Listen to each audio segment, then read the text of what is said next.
Dr. Budi, kalau Lamongannya mengundang, saya pasti akan saya usahakan. Kebetulan saya juga bawa pengurus dari pengurus besar ini, Pak Bupati Dr. Asturi, beliau wakil bendahara umum, suaminya juga orang Lamongan. Jadi dia, saya bilang kamu ikut juga biar lapor sama mertua. Pada kesempatan kali ini tadi Mas Trisno, Ketua di wilayah juga sudah menyampaikan beberapa hal yang sangat penting sebenarnya sebagai modal buat pengurus baru. Kita memang saat ini tidak perlu sampai muluk-muluk membuat sebuah program. Ada pembagian tupoksi program yang memang harus dilakukan, baik itu dari pusat, wilayah, cabang, perhimpunan. Yang paling penting adalah bagaimana ini ke depan bisa dirasakan keberadaannya oleh anggota. Itu yang pertama. Bagaimana kita akan minta sense of partisipasi kalau sense of belongingnya aja nggak ada. Kita sekarang dihadapkan dengan sebuah kondisi yang buat kita ini ada beberapa hikmah. Jadi Pak Bupati jadi ketua ID yang sekarang paling nggak enak.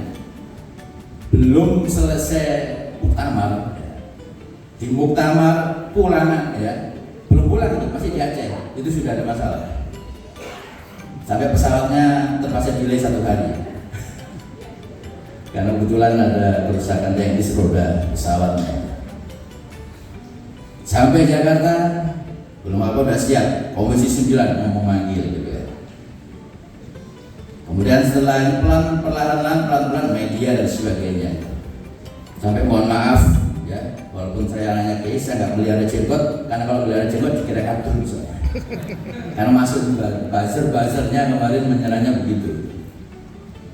Karena kebetulan saya juga di Ketua Lembaga Kesehatan Majelis Ulama Indonesia, jadi ya hal-hal seperti itu, politik identitas di Indonesia memang luar biasa.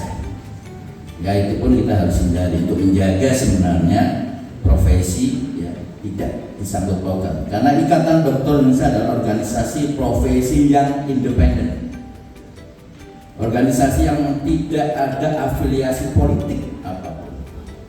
IDI juga tidak akan berpolitik. Tapi di dalam program-program kerjanya pun kita tetap harus melakukan upaya-upaya politik kesehatan di dalam mengadvokasi kepentingan kesehatan masyarakat. Pesan yang tadi disampaikan oleh Dr. Sutrisno tadi menyatakan bahwa kolaborasi sangat penting. Sama seperti yang pernah disampaikan oleh Presiden Jokowi pada saat penutupan sebagai presidensial G20 di Bali kemarin.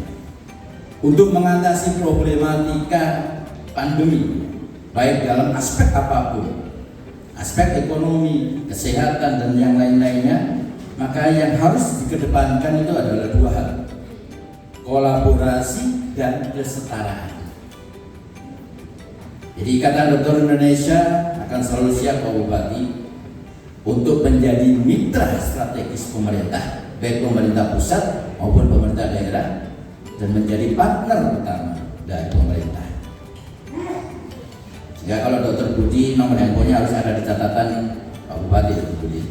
Dr. Sutrisno nomor handphonenya ada di catatannya Bu Khofifah.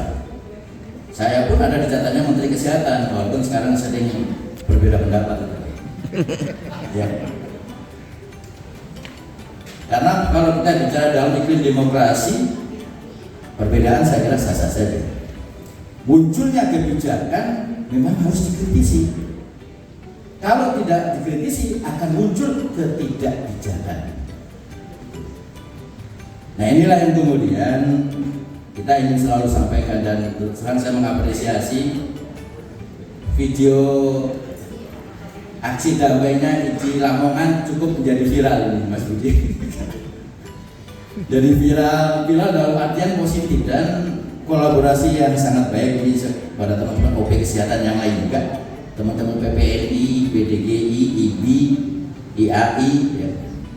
Ini menjadi satu hal fondasi utama dalam bidang kesehatan, dan semua OP kesehatan ini dilahirkan adalah memang untuk kepentingan rakyat, bukan kepentingan profesi. Ini dilahirkan tahun 50 pun dengan dua dasar utama, yaitu mengawal hak kesehatan dan kesejahteraan rakyat Indonesia. Baru yang nomor dua, mengawal hak kesejahteraan kita. Pandemi memberikan pembelajaran bagi kita semuanya bahwa wajah problematika kesehatan di Indonesia ini dibuka.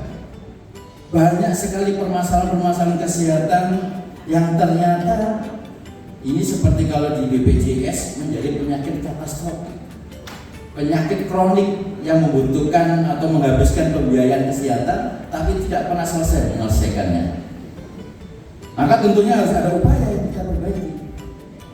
Tapi upaya yang kita perbaiki tidak juga kemudian melakukan upaya-upaya simplifikasi tanpa mengidentifikasi permasalahan-permasalahan yang ada. Saat ini kita juga dihadapkan dengan sebuah framing negatif terhadap profesi dokter, framing negatif terhadap organisasi profesi Ikatan Dokter Indonesia. Mohon izin, bahkan dianggap bahwa IDI selalu menjadi oposisi pemerintah. Saya bilang tidak. Saya terus berkomunikasi, baik itu dengan pimpinan, bukan hanya Menteri Kesehatan. Cuman kurang satu aja ini, Pak Bupati, Pak Kapolres, Pak Dandim. Kami ingin bertemu dengan Presiden. Kenapa? Karena ini kita sampaikan gitu. Dan bukan tidak mungkin sebagai upaya terima kasih kita juga kepada Presiden, karena Presiden sudah memberikan bantuan juga kepada teman-teman kami, insentif pada saat pandemi, santunan kepada teman-teman keluarga yang meninggal juga, dokter yang meninggal. Nah, supaya secara langsung Presiden melihat gitu, bahwa problematika kesehatan dan kami bisa menjawab semua permasalahan kesehatan kalau kita dilibatkan di dalam sebuah aspek mengidentifikasi permasalahan-permasalahan yang ada. Karena kami adalah orang-orang lapangan. ID, IB, PPN, IPDG, ya itu adalah orang-orang lapangan. Orang-orang yang lapangan yang tahu tentang problematika kesehatan dan bagaimana memformulasikan permasalahannya pun juga insya Allah kita akan berikan masukan, sehingga kami pun sudah siapkan yang namanya policy brief di dalam melihat perspektif permasalahan kesehatan, baik itu skala nasional, skala wilayah ataupun di cabang. Ada satu hal lagi yang tugas yang mungkin harus dilakukan oleh ID, baik di cabang atau di wilayah. Yang pertama adalah pendataan ini, Mas Trisno. Setiap cabang daerah harus punya pendataan. Jujur sekarang Kementerian Kesehatan pun tidak punya data berapa jumlah dokter spesialis dan berapa need assessment daripada dokter dan dokter spesialis per wilayah. Sebutkan sekarang kekurangan 167.000 dokter. Indonesia kekurangan 37.000 dokter spesialis. Tapi kacamatanya nggak bisa kacamata dari Jakarta. Kacamatanya adalah kacamata dari wilayah, karena kita belum punya yang namanya roadmap kebutuhan wilayah per wilayah terkait dengan kesehatan dan SDM-nya.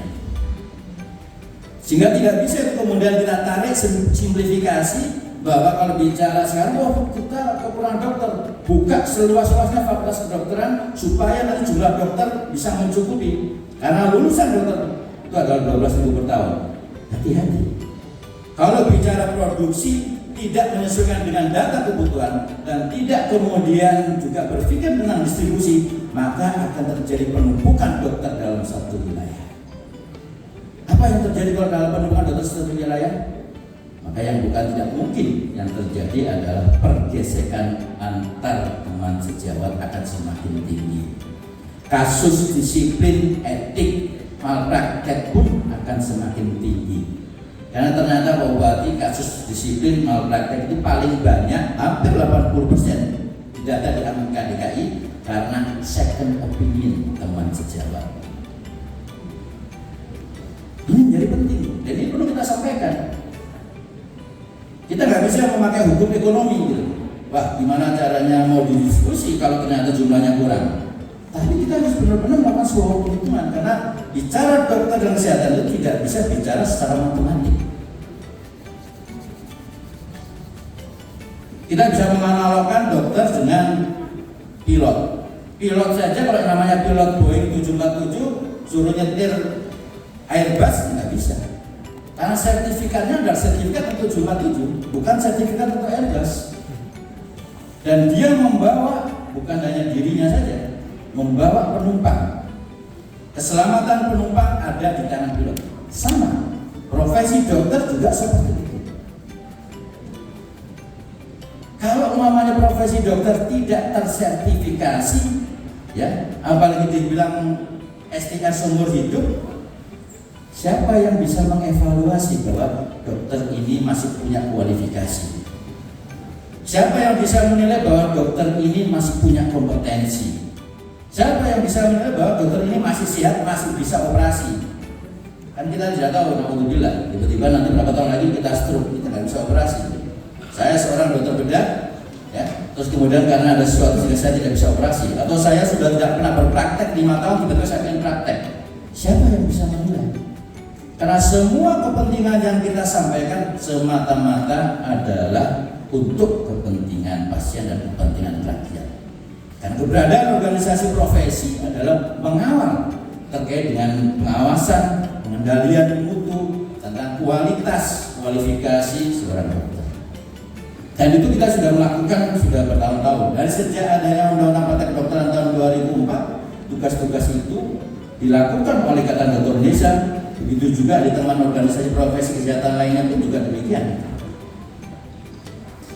Oleh karena itulah, tentunya upaya-upaya kita saat ini, kalaupun sekarang ada yang namanya gerakan menolak rancangan undang-undang, itu bukanlah upaya untuk melawan pemerintah, tapi kemudian memberikan asupan kepada pemerintah. Jangan sampai nanti muncul sebuah undang-undang akan membawa damage bukan pada eksistensi organisasi profesi, tapi pada kepentingan masyarakat. Jadi selalu kami sampaikan ini adalah upaya untuk preventif collateral damage. Kemarin kita sudah berkunjung juga ke beberapa fraksi, kita sampaikan ada 2 hal yang menjadi poin utama. Kenapa itu kemudian kita kritisi? Satu, penyusunan undang-undang yang tidak sesuai dengan peraturan perundang-undangan. Yang kedua adalah berkaitan bahwa kalau kemudian kita sekarang dihadapkan dengan liberalisasi jasa kesehatan, sebuah hal yang memang tidak bisa kita hindari, tapi yang paling penting harus kita jaga adalah yang pertama adalah ketahanan dan pertahanan kesehatan. Mohon izin Pak Dadin, pada saat kita bicara muncul sebuah regulasi, yang pertama harus ada nilai keadilan sosial bagi rakyat besar, yang kedua nasionalisme dan kepentingan untuk anak bangsa. Bayangkan muncul sebuah undang-undang dengan potensi memudahkan dokter asing masuk. Satu sisi saat ini masih banyak anak bangsa kita, para dokter tenaga kesehatan yang belum diperhatikan kesejahteraannya.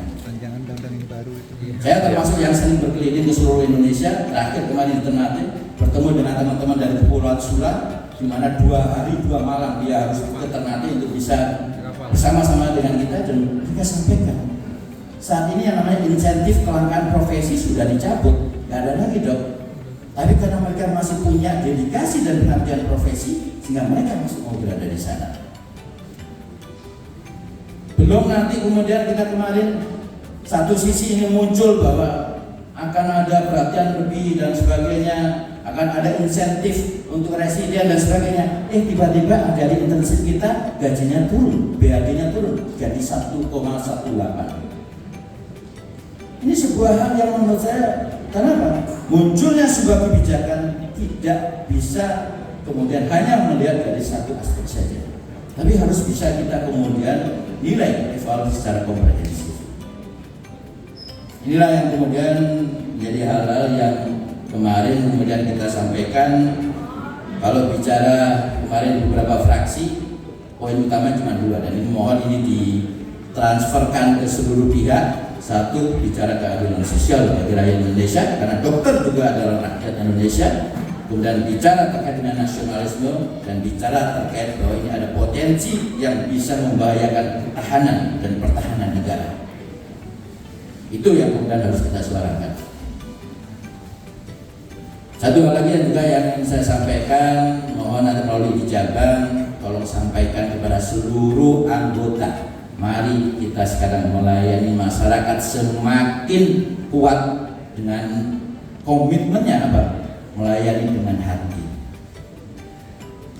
Bisikin masyarakat juga rakyat bahwa dokter Indonesia memang untuk rakyat Indonesia, bukan dokter asing. Bisikin juga bahwa timbulkan rasa empati sehingga perjuangan dokter Indonesia itu tidak terlepas dari dukungan rakyat Indonesia melalui pasien-pasien kita. Kalau tadi anggota ID cabang Lamongan 412 plus keluarganya plus pasiennya, insya Allah itu bisa menjadi kekuatan politik Pak Bupati.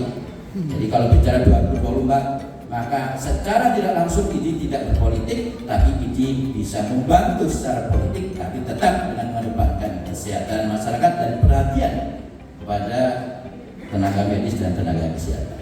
Saya kira itu mungkin yang bisa saya sampaikan. Mohon maaf